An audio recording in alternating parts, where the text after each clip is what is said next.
Hello dear students, मेरा नाम है विश्वास शर्मा। मैं यहाँ स्वागत करता हूँ आप सभी बच्चों का आप ही के अपने एजुकेशन अब जेई क्लासेस मेरठ में। और आज मैं आप सभी बच्चों के लिए लेकर के आया हूँ एसबीटीई बिहार पॉलिटेक्निक का एक सब्जेक्ट जिसका नाम है theory of machines and mechanism. जैसा कि आप सभी बच्चों को पता है कि ये एक फोर्थ सेमेस्टर का सब्जेक्ट है जो कि आपके एसबीटीई बिहार पॉलिटेक्निक में चलाया जाता है। और आज मैं आप सभी के सामने इस वाले सब्जेक्ट का सिलेबस इंट्रोडक्शन करने जा रहा हूँ। सिलेबस इंट्रोडक्शन मतलब कि हम इस वाले सब्जेक्ट में जो हम स्टार्ट करेंगे उसमें हम कौन कौन से टॉपिक्स पढ़ेंगे और उनमें कौन कौन से टॉपिक्स आपके लिए परीक्षा हेतु इंपॉर्टेंट हो सकते हैं। यहाँ पर theory of machine and mechanism जैसा कि सब्जेक्ट का नाम मैं आप सभी बच्चों को बता चुका हूं। इसका सिलेबस इंट्रोडक्शन करते हैं। सिलेबस इंट्रोडक्शन में आप सभी बच्चे यहाँ पे देख पाएंगे आपके सामने 5 टॉपिक्स लिखे हुए हैं। ये 5 टॉपिक्स अपने आप में कंप्लीट यूनिट है, जिसमें आपको पहली यूनिट मिलती है कैम्स एंड कैम फॉलोअर, यानी कैम एंड कैम फॉलोअर या फिर कैम एंड फॉलोअर भी आप कह सकते हैं। तो इस वाली यूनिट में हम क्या देखेंगे? इस वाली यूनिट में हम देखेंगे कैम और कैम फॉलोअर्स की संरचना और वो कैसे मोशन करते हैं। अगर आपने देखा होगा, जो हमारा जो इंजन होता है, इंजन में 2 वॉल्व होते हैं, एक इनलेट वॉल्व होता है, एक आउटलेट वॉल्व होता है। तो इनलेट वॉल्व और आउटलेट वॉल्व को कब पता चलता है, कैसे पता चलता है? उनके अंदर अपने आप की कोई कॉन्शियसनेस या अपने आप की कोई बुद्धि तो होती नहीं कि अब उन्हें खुलना है, अब उन्हें बंद हो जाना है। तो एक ऐसा मैकेनिज्म उनके अंदर होता होगा जो उनको एक टाइमिंग दे कि कब उन्हें खुलना है, कब पेट्रोल पेट्रोल इनलेट वॉल्व के माध्यम से अंदर आएगा और कब वेस्ट गैसेस आउटलेट वॉल्व के माध्यम से बाहर जाएंगी। तो ये एक टाइमिंग होती है। वो टाइमिंग कौन अरेंज करता है? वो करते हैं कैम एंड कैम फॉलोअर। ठीक है। और अगर आप देखें अपनी लैब में, अगर आप देखें या वर्कशॉप में जाएंगे तो शेपर मशीन होती है। शेपर मशीन में जो टूल होता है वो टूल कितनी लेंथ तक आगे जाएगा या कितनी लेंथ तक पीछे आएगा, इसको कौन मैनेज करता है? इसको भी कैम एंड कैम फॉलोअर ही मैनेज करता है। तो ये एक टॉपिक है जो इंपॉर्टेंट इस बेसिस पे है कि आपको ये एक रूट फंक्शनिंग देता है किसी भी मैकेनिज्म के मोशन की, कि उसकी डिग्री ऑफ रेंज क्या हो सकती है और उससे हम कितनी ज्यादा से ज्यादा काम ले सकते हैं। अगला जो टॉपिक आता है वो आता है पावर ट्रांसमिशन। इसमें हम वह सभी पद्धति देखेंगे जिसके द्वारा हम एक पॉइंट से दूसरे पॉइंट पे पावर का ट्रांसमिशन कर सकते हैं। जैसे गियर, आपने दे बाइक हो गई, गाड़ियां हो गई, उसमें जब आप गियर बदलते हैं तो क्या होता है? पावर बदलती है, पावर शिफ्ट हो जाती है, पावर ट्रांसमिट होती है। अगर आप फर्स्ट गियर पे देखेंगे तो फर्स्ट गियर पे टॉर्क जो होगी वो क्या होती है? मैक्सिमम होती है, पावर मिनिमम होती है। जैसे जैसे आप गियर बढ़ाते जाएंगे पावर मैक्सिमम होती जाएगी और जो टॉर्क है वो कम होती जाएगी। तो गियर पावर ट्रांसमिशन, एक बिंदु से दूसरे बिंदु पे शक्ति का पारेषण करने के क्या क्या पद्धति हो सकती हैं?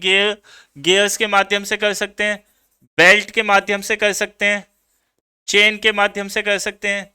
बेल्ट आपने देखी होगी, अगर आप गए होंगे, जो चक्की होती है, आटा पिसाई गेहूं पिसाई मशीन होती है, तो गेहूं पिसाई मशीन में जो नीचे बेल्ट लगी रहती है जिसका एक एंड मोटर पे लगा रहता है, दूसरा एंड जो मशीन होती है उसके व्हील पे लगा रहता है।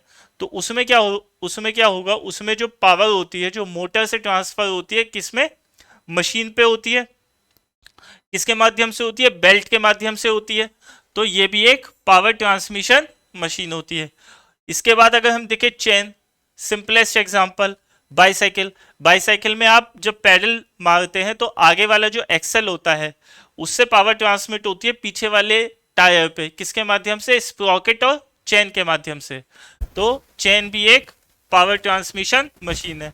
तो ये कुछ इंपॉर्टेंट टॉपिक है जिसको मैंने अभी यहाँ पे लिखा है जो कि पावर ट्रांसमिशन में हमें पढ़ने हैं, जिसमें सबसे इंपॉर्टेंट जो है वो गियर है और बेल्ट ड्राइव्स है। ये 2 टॉपिक सबसे ज्यादा इंपॉर्टेंट होते हैं। ज्यादातर इन्हीं दोनों टॉपिक्स में से क्वेश्चन आ जाते हैं। अगला जो आता है वो आता है फ्लाईव्हील एंड गवर्नर। क्या आता है? Flywheel and governor. फ्लाईव्हील क्या है? फ्लाईव्हील एक मेंबर है, मैकेनिकल मेंबर है, और गवर्नर भी एक मैकेनिकल मेंबर है। फ्लाईव्हील क्या होता है? फ्लाईव्हील एक बहुत ही भारी पहिया होता है जिसकी हम वर्किंग देखेंगे, उसका यूज क्या होता है, वो कैसे एनर्जी को सेव करता है। बेसिकली ये एक मैकेनिकल स्प्रिंग की तरह काम करता है। एनर्जी को स्टोर कर लेता है, जब उसके पास एक्स्ट्रा एनर्जी होती है तो एनर्जी को स्टोर कर लेता है, और जब उसे आवश्यकता होती है, जब कहीं और एनर्जी देनी होती है तो हम उससे रिलीज करवा सकते हैं। तो फ्लाईव्हील होता है। गवर्नर क्या होता है? गवर्नर फ्यूल जो होता है, जो मैकेनिज्म में या ऑटोमोबाइल में जो फ्यूल इस्तेमाल होता है उसको गवर्न करता है, इसलिए इसका नाम गवर्नर पड़ा। जो अगला टॉपिक आता है यूनिट 4। यूनिट 4 में हमें 1, 2, 3 और 4 चार टॉपिक एक साथ पढ़ने हैं। बहुत बड़ी यूनिट है, यानी अगर आप देखेंगे इन पांचों यूनिट में से सबसे बड़ी यूनिट है ये। ठीक है, सबसे बड़ी यूनिट है। क्यों? क्योंकि इसमें चार टॉपिक दिए हुए हैं: ब्रेक्स, डायनामोमीटर्स, क्लचेस एंड बियरिंग्स। यहाँ पे हमें जो पहला टॉपिक पढ़ना है ब्रेक्स। ब्रेक्स में हमें क्या पढ़ना है? सेल्फ एनर्जाइजिंग ब्रेक्स पढ़ना है, पार्शियल एनर्जाइजिंग ब्रेक्स पढ़ना है, ब्रेक कैसे काम करते हैं, कितने कितने टाइप के होते हैं, डिस्क ब्रेक पढ़नी है, हाइड्रोलिक ब्रेक पढ़नी है, तो ब्रेक्स की वर्किंग पढ़नी है। डायनामोमीटर्स क्या होते हैं? जब हम ब्रेक लगाते हैं तो ब्रेक की एफिशिएंसी को मेजर करने के लिए जो यूनिट्स, जो एपरेटस होते हैं, उन्हें हम डायनामोमीटर्स कहते हैं, उनकी वर्किंग पढ़नी है। क्लचेस, आपने देखा होगा जब आप बाइक चलाते हैं तो बाइक में एक लीवर होता है, आपके जनरली उल्टे हाथ पे होता है, तो जब आप उसे दबाते हैं तो क्या होता है, जो इंजन होता है, इंजन से पीछे वाले पहिए पे पावर का ट्रांसमिशन रुक जाता है। आपकी जो बाइक है वो फ्रीली मूव करती है कुछ दूरी तक, और उसके बाद वो रुक जाती है, उसकी स्पीड स्लो हो जाती है, रिटार्ड हो जाती है। क्यों हो जाती है? क्योंकि जो इंजन की शाफ्ट है वो पीछे वाले पहिए की शाफ्ट से डिसंगेज हो जाती है। क्यों डिसंगेज हो जाती है? क्योंकि जो क्लच होती है, क्लच क्या होता है? क्लच बेसिकली एक व्हील होता है, एक पहिया टाइप होता है, वो उसे डिसंगेज कर देता है। डिसंगेज कर देगा मतलब ये मान लीजिए इंजन की शाफ्ट है, ये पहिए की शाफ्ट है, इन दोनों के बीच में क्लच लगी हुई है। जैसे ही आप क्लच का लीवर दबाते हैं, ये क्लच का लीवर दबाने से क्लच की प्लेट पीछे जाती है, जिसकी वजह से इंजन की शाफ्ट और पहिए की शाफ्ट दोनों अलग अलग हो जाती है, तो पावर ट्रांसमिशन रुक जाता है। तो ये हम देखेंगे क्लच कितने टाइप का होता है, कौन सा क्लच किस ऑटोमोबाइल के लिए बेहतर है। इसके बाद bearings. Bearings basically load carrying member होते हैं।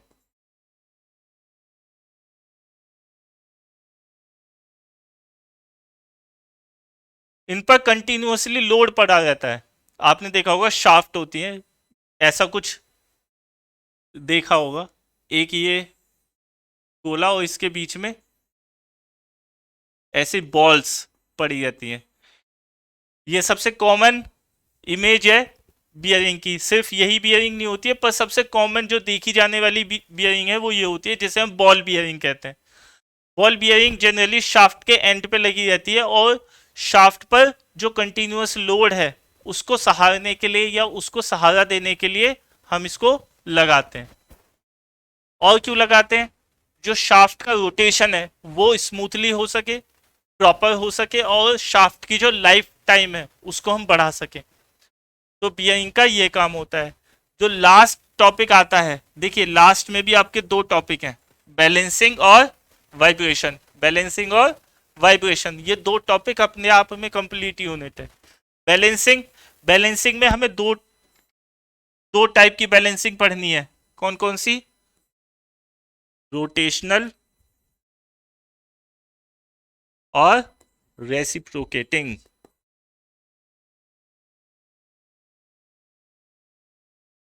घुमाऊ और पश्चाग। रोटेशनल और रेसिप्रोकेटिंग। बैलेंसिंग क्यों करनी पड़ती है? बैलेंसिंग इसलिए करनी पड़ती है ताकि हम अनबैलेंसिंग से दूर हो सकें। अब अनबैलेंसिंग क्या होती है? देखिए, जब भी कोई ऑटोमोबाइल बनाया जाता है या कोई भी मशीन बनाई जाती है, तो वो पुर्जों से ही बनाई जाएगी, एलिमेंट से ही बनाई जाएगी। तो जब एलिमेंट से बनाई जाती है तो वो एलिमेंट कभी कभी डिजाइनिंग पर्पज से क्या होता है, वो यूनिफॉर्म नहीं हो पाता, जो मटेरियल कंटेंट है वो यूनिफॉर्मली उस मटेरियल के या उस बॉडी के अंदर डिस्ट्रीब्यूट नहीं हो पाते। तो जब वो मूव करते हैं तो क्या होता है, due to non uniformity of mass उनके अंदर इसेंट्रिसिटी डेवलप हो जाती है। तो ऐसे अगर मान लीजिए 50 बॉडीज में से 10 या 15 बॉडीज के अंदर ऐसी नॉन यूनिफॉर्मिटी डेवलप हो गई तो क्या होगा कि जो मशीन्स है उनके अंदर कंपन आ जाती है, वो अनबैलेंस हो जाएंगे। उसी अनबैलेंसिंग को दूर करने के लिए जो हम पद्धति इस्तेमाल करते हैं उसे हम कहते हैं बैलेंसिंग। ठीक है, इससे हमारे क्या होता है, इससे जो हमारी व्हीकल है उसकी लाइफ लाइन, जो उसकी लाइफ टाइम है वो बढ़ जाती है। आपने देखा होगा जो आपकी 4 व्हीलर होते हैं, 4 व्हीलर में अगर किसी भी एक पहिए में अनबैलेंसिंग हो जाए, फॉर एग्जांपल आपका जो व्हील है, व्हील के अंदर जो एक्सेल है उसकी अगर बॉडी डैमेज हो जाए, वो टेढ़ा हो जाए, तो क्या होगा, आपका जो व्हीकल है वो अनबैलेंस्ड हो जाएगा, उसके अंदर वाइब्रेशन हो जाएगी, आपको गाड़ी चलाने में असुविधा महसूस होगी। तो उसी को ही दूर करने की जो पद्धति है वो बैलेंसिंग होती है। अब अगर हम उसको दूर नहीं करेंगे तो वाइब्रेशन होगी, और वाइब्रेशन भी अपने आप में एक कंप्लीट टॉपिक है। अगर हम देखें जो भी हमारे मैकेनिकल मेंबर्स होते हैं या यूनिट्स होती हैं, जो बॉडीज होती हैं, उनके 90% फेलियर के जो चांसेस होते हैं वो सिर्फ वाइब्रेशन से होते हैं। कि किसी भी बॉडी या किसी भी यूनिट या किसी भी मेंबर के अंदर अगर हम वाइब्रेशंस कंप्लीटली डैम्प कर पाए या खत्म कर पाए तो उसकी लाइफ टाइम हम कई गुना ज्यादा बढ़ा सकते हैं। लेके ब्रिजेस से लेकर के छोटी छोटी जो एलिमेंटल यूनिट्स होती हैं उनके अंदर भी वाइब्रेशंस होते हैं, और उन वाइब्रेशंस के द्वारा ही वो बॉडीज क्या होती हैं, वो बॉडीज टूट जाती हैं, अपनी लाइफ से पहले ही टूट जाती हैं। तो उनको दूर करने के क्या क्या तरीके हो सकते हैं, उससे पहले हम देखेंगे वाइब्रेशंस होते क्या हैं, कितने टाइप के होते हैं, फिर एंड में हम देखेंगे कि उनको कैसे हम दूर कर सकते हैं। तो ये आपके 5 यूनिट का एक ब्रीफ इंट्रोडक्शन था जिसमें हमने कैम एंड कैम फॉलोअर से बैलेंसिंग एंड वाइब्रेशंस तक देखा।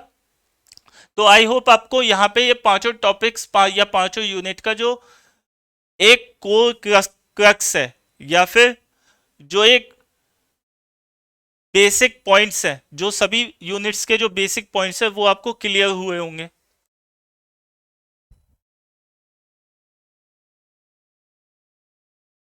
इसी के साथ यहाँ पे जो हमारा जेईसी पॉलिटेक्निक सेमेस्टर क्लासेस का एक टेलीग्राम चैनल है जो इसी नाम से जेईसी पॉलिटेक्निक सेमेस्टर क्लासेस, उसको आप ज्वाइन कर सकते हैं। वहाँ पे हम डे टू डे जो अपडेट है वो देते रहते हैं, जो कोर्सेज चल रहे हैं जो या फिर जो आगे चलेंगे उनकी भी लाइव अपडेट्स वहाँ पे मिलती रहती है।